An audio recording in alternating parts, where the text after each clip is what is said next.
So why couldn't you reach a firm decision, especially for those who feel that perhaps it should have been held in Abuja? Why did they not object to hosting it in Port Harcourt when they were there at the meeting when the whole of you as aspirants were present? Now, they gave the reason or reasons. The issue is that based on the experiences of the government in power, especially this government, they believe that it will be a wasted effort even to try that. And it will cost us more to go to Port Harcourt, but under this circumstance, I personally have seen nothing wrong. And even if there is something wrong, we have to live with it as an opposition and do the right thing. You know, there's a school of thought that thinks that it may not be necessarily fair for people who have left the party, who are coming back, such as yourself, some others who left to APC and are coming back to contest. And then if they get the ticket, some feel that that will not be fair, because if you didn't stick with the party in 2015, why should you deserve the presidential ticket now? You see, every day we are learning. PDP, in my opinion, learned its lesson. In 2015, PDP was very arrogant, believed that no matter what happened, they would win election. They never thought an incumbent government could lose election. And therefore, they had, at that time, some level of impunity that many of us thought that that was not the best way to handle the government, the party, and of course, the country. And that was why we decided to defect to APC, to form the party, to work for the party across the country, mobilize the people, and at the end of the day, we won the election. And of course, PDP learned its lesson, unfortunately, the hard way. And they started thinking positively. And as far as I'm concerned, PDP now is a better party than it was in 2015. Now, unfortunately, APC refused to learn anything. They didn't understand, and they don't want to understand, to the extent that APC today is the PDP of 2015.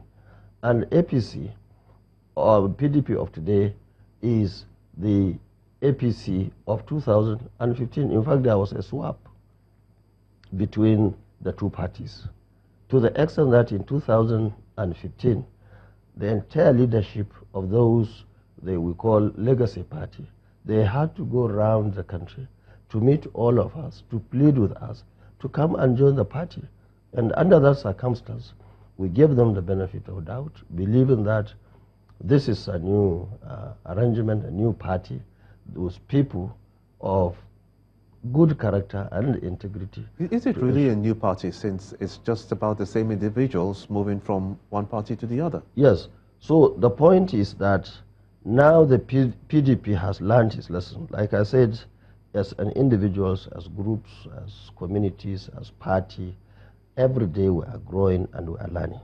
So the situation as it is now, we now found a reformed PDP. PDP that is accommodating, PDP that has improved in terms of impunity and doing the wrong things, and so on and so forth. And therefore, that's why we joined the PDP now, because those of us who are in PDP and who believe that things were wrong and joined APC thinking that the government, the party, and the country would be better, we now came to the conclusion that PDP was much better than what we found in APC. And therefore, we had no option other than to work together to change the change itself. And that is very, very important for the politicians, for the people of this country, and even for the government of today. You know, there are those who will think, how much better is the PDP now, especially when they read through the comment of your colleague, Malam Ibrahim Shekarau, concerning the reasons why he left the PDP to the APC, because he didn't quite like the agreement, the sharing agreement. He says, how could he be ascribed 49% and you 51 because he's been in the party, you met him in the party. Isn't the PDP displaying the same arrogance which you talk about that they've learned? You see, I don't want to go into the issue of individuals. We have individuals who have different opinion on issues. But I can tell you, those who are saying APC was wrong to have done that sharing formula, I think they were right. And the evidence, for example, was that in Kano, APC won 100% of all the seats, 484 councillors, 44 local governments, no fight, no nothing, clean and clear, very democratic.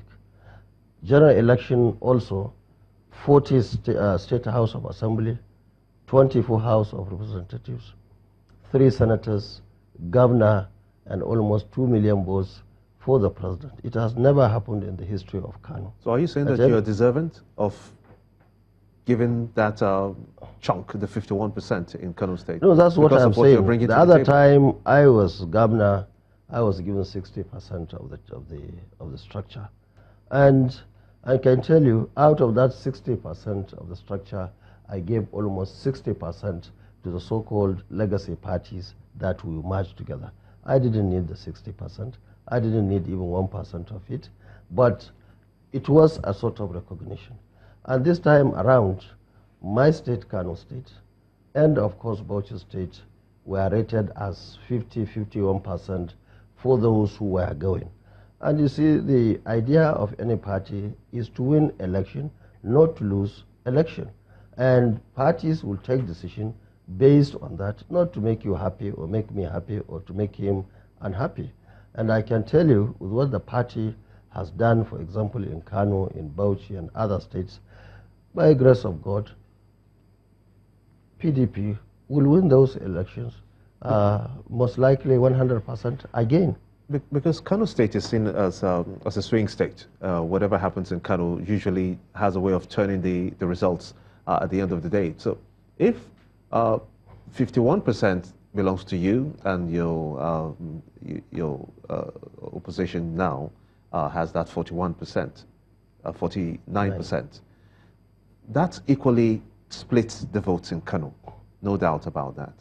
And you are still confident that you will still take the day in Kano and deliver for the PDP? You see, maybe you don't know much about our movement, the Kwankwaso movement. All what we needed in Kano. Tell us about it. And that is the platform. Now we have got platform. Of course, we want addition as much as we can. We didn't want Shekarau to move in 2015, but he did from APC. He was one of the founding fathers of APC. But because we moved in there, he had to run to PDP. And we got 100%. Now history is repeating itself. We are from APC. We are coming back home into PDP. And he found no place to stay. He ran away from the party again to APC. That's what we wanted. What we wanted was for us to sit down and work together as a family. I believe, like all other Democrats, that there is no permanent enemy in this game. And that was why even in 2011, when I went back to government in Kano, I refused to chase him or do anything that will pull him down, because I believe that one day there was that possibility that would come together despite all what he did for 8 years against me.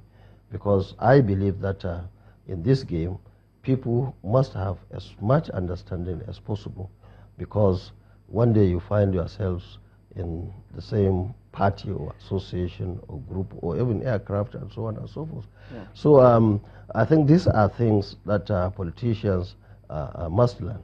And I can tell you, I wouldn't say he moved alone, but those who are conversant with kind of politics, long before I left for PDP, before defection, most of the people that he was working together with in that party have already decided to work together with us. So actually we didn't want him to go. Because we didn't want to lose the name. Here, for example, in Lagos, if Shekarau moves, everybody knows Shekarau. But if thousands of his supporters move to us, they don't have name. So that is the situation, and I can assure you that Kwankwaso movement has never been as popular as it is today in Kano, in northern Nigeria, and in this country as a whole.